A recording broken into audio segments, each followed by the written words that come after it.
Igsoon, maayong gabi sa tanan. Naalam ko isulti kaninyo mga igsoon, no? Sa atong mga kaigsuonan nga mga Katoliko.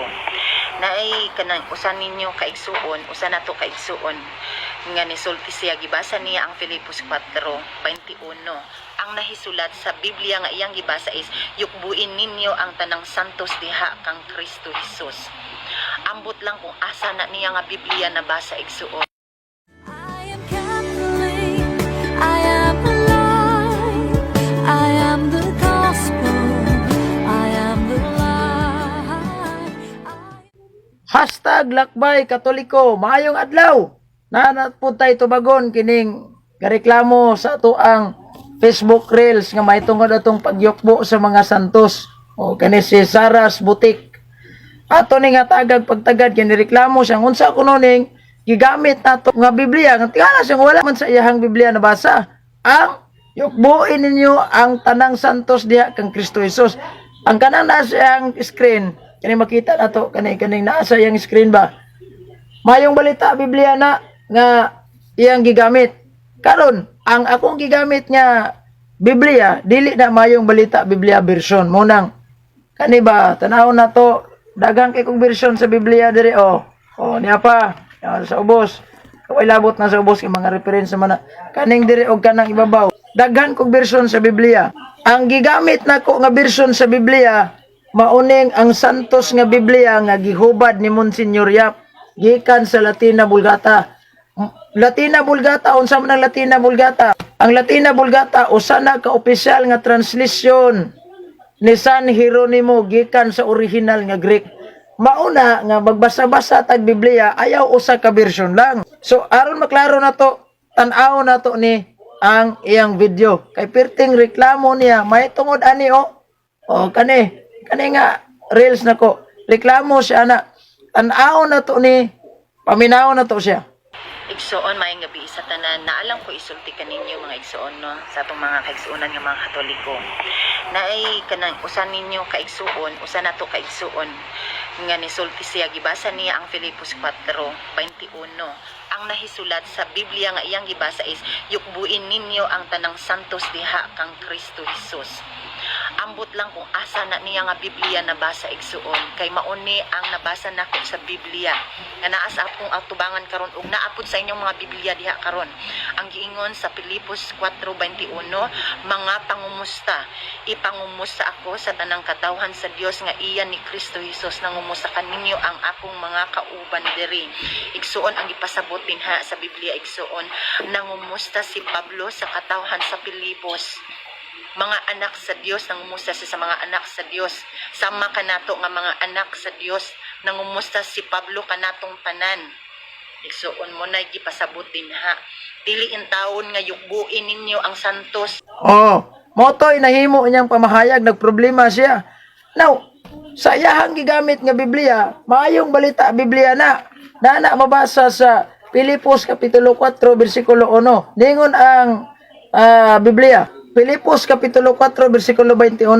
Ipangumusta ako sa tanang katawhan sa Dios nga iya ni Kristo Jesus. Nangamusta kaninyo ang akong mga kauban diri. Muna ang translation sa maayong balita Biblia. Kini ba? Maayong balita Biblia. Now ang atong gigamit mauni ang Latina Vulgata di Monsignor Yap. Unsa may nakasulat diha sa Filipos kapitulo 4 bersikulo 21. Basahon nato ang translation ni Monsignor Yap ha. Ang translation ni Monsignor Yap nga Biblia nag-ingon dinhi. Yukbuin ninyo ang tanang santos diha kang Kristo Jesus. Di lang sila kadawat ani nga translation kay ngano. Di man ko na sila mutuog santos. Wala na sila santos. Never na silang nidawat og santos nato. Ikaduha, tanaw na to ang translation gud sa kining King James version. Kining Holy Bible, New King James Version. Basahon na to ha. Dili Katoliko ha. Protestante ni. Yeah. Great every saints in Christ Jesus. The brethren who are with me greet you. Unsay giingon? Great every saint in Christ Jesus. Unsa man ning great? Yukbo, tahon mo, timbaya ta. Unsa para ninyo ang yukbo? Dili mo?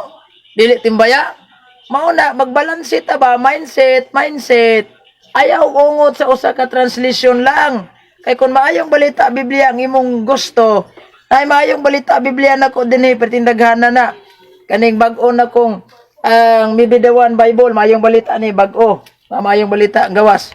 Kanik mo ni pinagkakaraan nga maayong balita Biblia. O ana na puno naman ni wiris-wiris sa sulod kay kining magtuon ta kinahanglan man gyud nga ato gining panguris-kurisan. Next, na ako'y mga Good News Bible gyapon, English translation. Oh, mga English translation samaan niyo. Mga English translation man na. Dagan ko King James Version dire nga translation kaya gigamit nila. So ang gigamit nako kadtong translation ni Monsignor Yap nga Latina Vulgata. Mao nang mabasa dito. By the way, alang sa kaalaman, alang sa kahibaw, alang sa kasayuran, nganong manggamit ang daghang translation sa Biblia nga in fact usara man unta ang Biblia nga gigama. Ang daghan man nang gamit tungod kay nang gamit ta kay naay mga translation sa Biblia ang protestante miangkon man sila nga mabasa gyud na adya makita. For the sake na lang na nga mangita mog litra por litra. Wa may problema. Kanang naa sa Pilipos kapitulo 4 bersikulo 21 kung basahon nato na sa karaan nga maayong balita. Kay kini atong gigamit bag-ong maayong balita man eh. Ang atong basahon na mura man gyapon ang content. Ya basahon na to. Ya Pilipos kapitulo 4 bersikulo 21. Ipangamusta ako sa katawhan sa Dios nga iya ni Kristo Hesus nangamusta kaninyo ang mga kauban ko dire. Ora magyapon na kinsa man ning katawhan nga giingon sa Dios, mga santos man na. Kanang katawhan, unsa may katawhan sa Dios katong nga impierno? Katong mga dili santos, mo tay katawhan sa Dios pagsuroy. Oh, mo nang mindset ba, mindset kay kanang ilaha magod naar na sila supak-supak. Kabantay mo, magpresenta dinhi og mga bersikulos Biblia. Dili kotisyon, picture na. O sama ani o kana ha? Picture gina siya, gikan na sa Latina Vulgata ni Monsignor Yap. Mo nang bantay pag-ayo. Mindset. God bless!